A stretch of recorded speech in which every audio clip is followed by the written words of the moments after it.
حضرت نوح علیہ السلام جب سے دنیا قائم ہوئی، حضرت آدم علیہ السلام کی نسل بڑھتی اور پھیلتی گئی۔ انسان دو حصوں میں تقسیم ہو گیا، کسی نے نیکی کی راہ اختیار کی تو کسی نے بدکاری کا راستہ اپنایا۔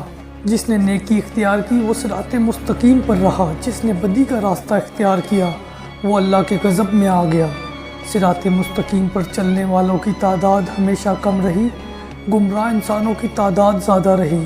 ان گمراہ لوگوں کو راہ راست پر لانے کے لیے اللہ کے نبی آتے رہے۔ حضرت آدم علیہ السلام کے زمانے کے بڑے عرصے بعد اللہ نے حضرت نوح علیہ السلام کو بھیجا۔ آپ علیہ السلام پر 10 صحیفے نازل ہوئے تھے۔ حضرت نوح علیہ السلام اللہ کے نبی تھے۔ آپ علیہ السلام کو آدم ثانی بھی کہتے ہیں۔ آپ علیہ السلام کے زمانے میں بھی گمراہی پھیلی ہوئی تھی، صرف چند لوگ ہی نیک تھے، اکثریت گمراہ لوگوں کی تھی۔ آپ نے اپنی قوم کو راہ راست پر لانے کے لیے تبلیغ شروع کی۔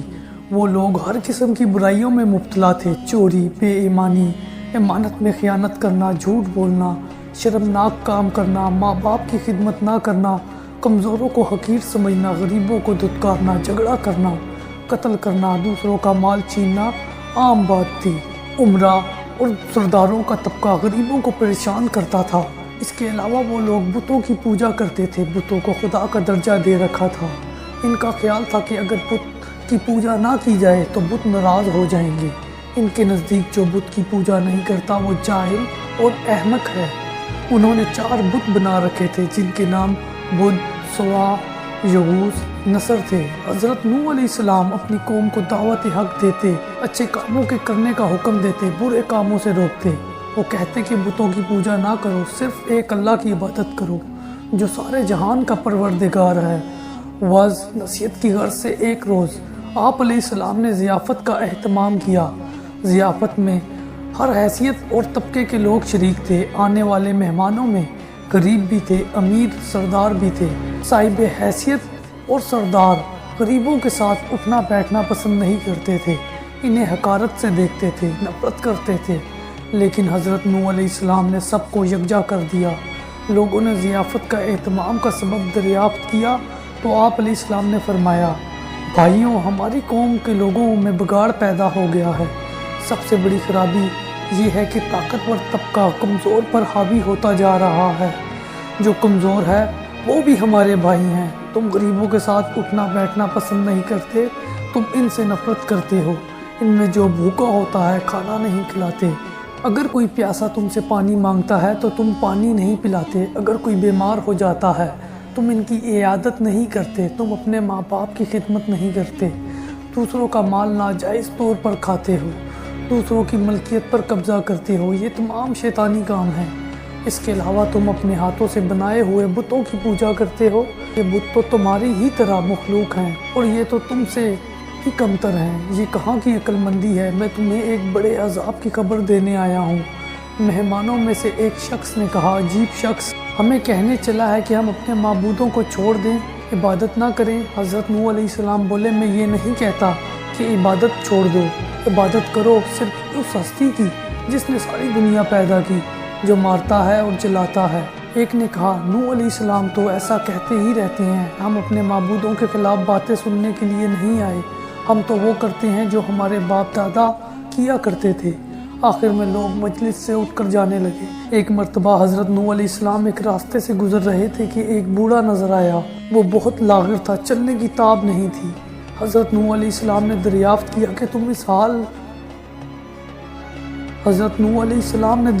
کیا کہ تم اس حال میں راستے میں کیوں پڑے ہو؟ کیا تمہارا کوئی گھر نہیں ہے؟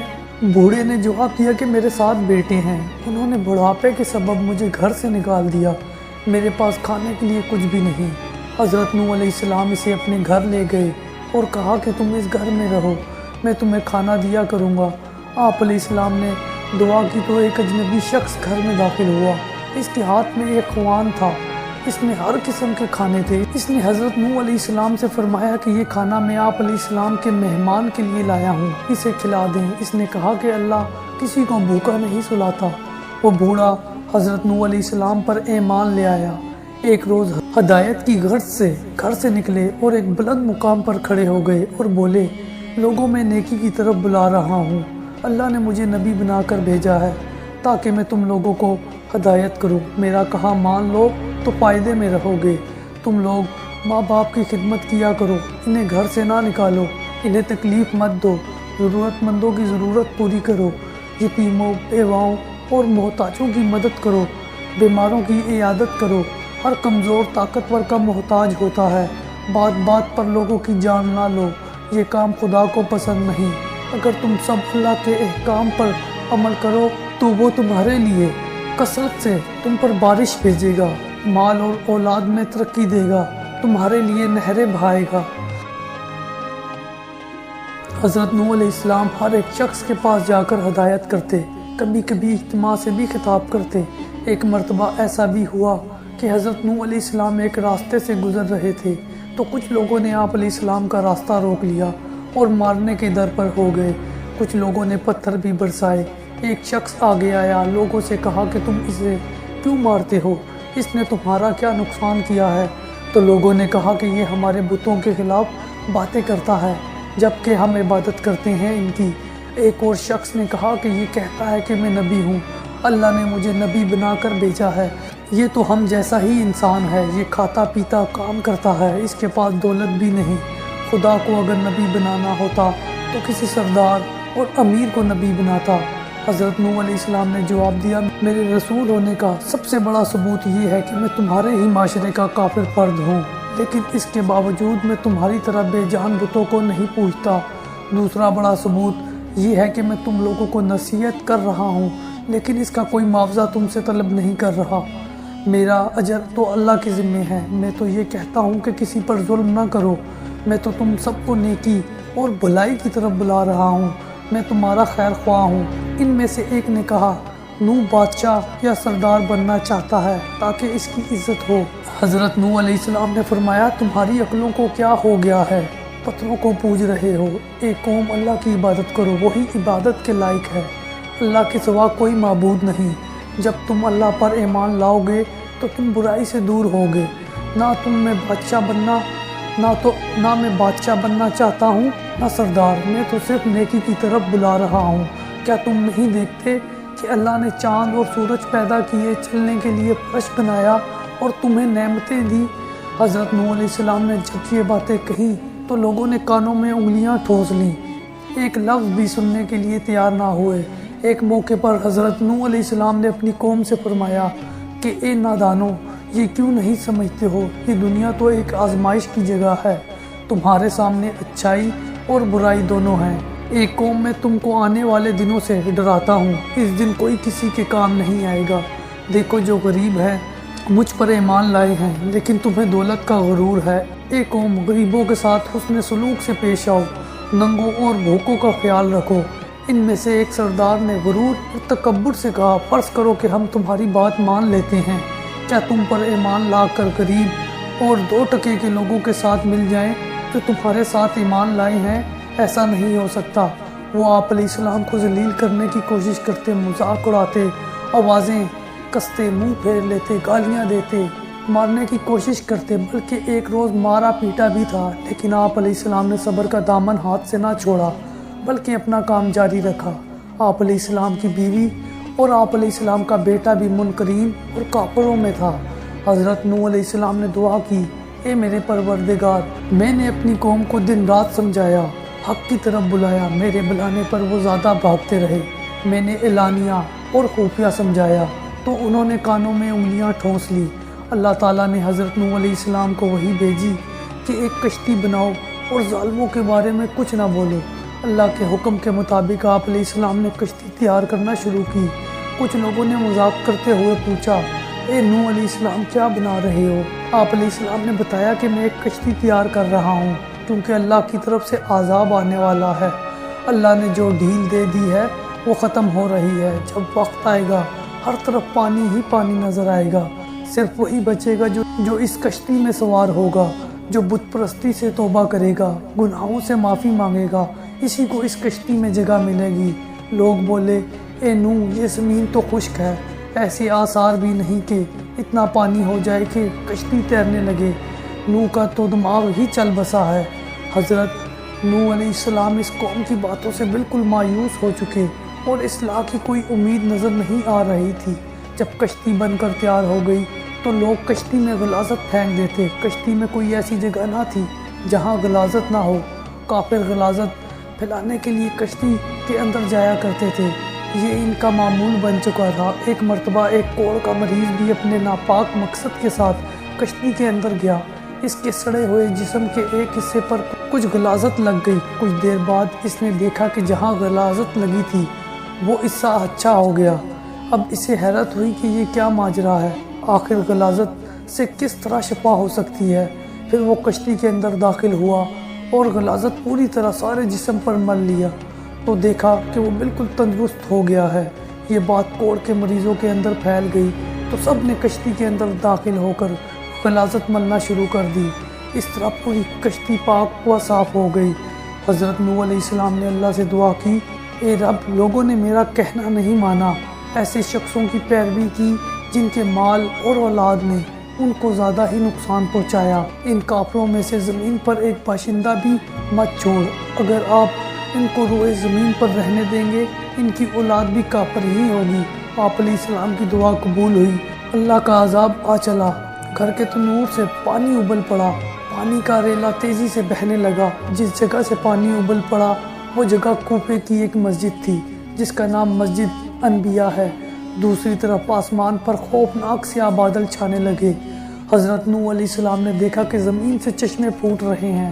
حضرت نوح علیہ السلام نے کہا کہ یہ عذاب کی علامت ہے۔ کافر کہنے لگے کہ طوفان تو آتے ہی رہتے ہیں، بارشیں ہوتی رہتی ہیں، یہ تو کوئی نئی بات نہیں، کچھ دیر بعد موسم بدل جائے گا۔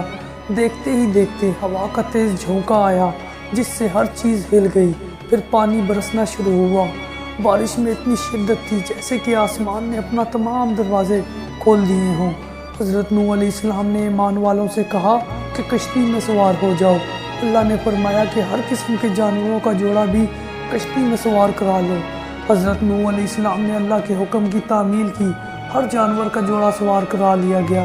کشتی میں ایک علیحدہ جگہ پر سب جانوروں کو بند کر دیا گیا۔ طوفان چلنے لگا، بارش سے ندی نالے اور زمین پر پانی بھر گیا، پھر زمین کے ہر حصے میں پانی بہنے لگا۔ اب حضرت نوح علیہ السلام کا جہاز تیرنے لگا، پانی اونچا ہو رہا تھا۔ حضرت نوح علیہ السلام کی نظر جب بیٹے پر پڑی تو آواز لگانے لگے، بیٹا اب اس کشتی میں سوار ہو جاؤ، تمہاری جان بچ جائے گی، اب کافروں کا ساتھ چھوڑ دو۔ تو بیٹے نے جواب دیا کہ میں پہاڑ کی اونچی چوٹی پر چڑھ جاؤں گا، پانی وہاں تک نہیں پہنچے گا۔ تب حضرت نوح علیہ السلام نے اللہ سے اپنے بیٹے کے بارے میں سفارش کی کہ میرا بیٹا ڈوب رہا ہے، یہ تو میرے ہی خاندان کا ہے، تیرا وعدہ سچا ہے۔ اللہ نے فرمایا کہ وہ تیرے خاندان والوں میں سے نہیں ہے، تیرے گھر والے تو وہ ہیں جو تجھ پر ایمان لائے ہیں۔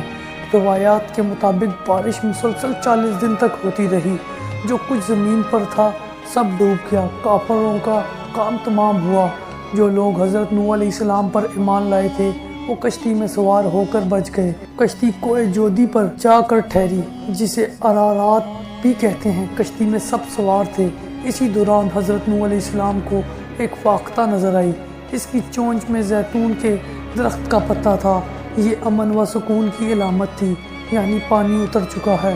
کوہ جودی یا ارارات مشرقی ترکی میں ہے، یہ 16,900 فٹ بلندی ہے جو برف سے ڈھکی رہتی ہے۔ روس کی سرحدیں بھی اس سے ملتی ہیں۔ اس پہاڑ کو ناقابل تسخیر خیال کیا جاتا ہے، لیکن 1929 میں جرمن ماہر طبیعیات جون جیکب نے کافی کوششوں کے بعد اسے سر کر لیا۔ کچھ عرصے پہلے ہزاروں سال کی جمی ہوئی برف کا تودہ گرنے سے کشتی نوح علیہ السلام کا ایک حصہ برف سے نکلا۔ کئی ہوا بازوں نے اس کی تصویریں لی۔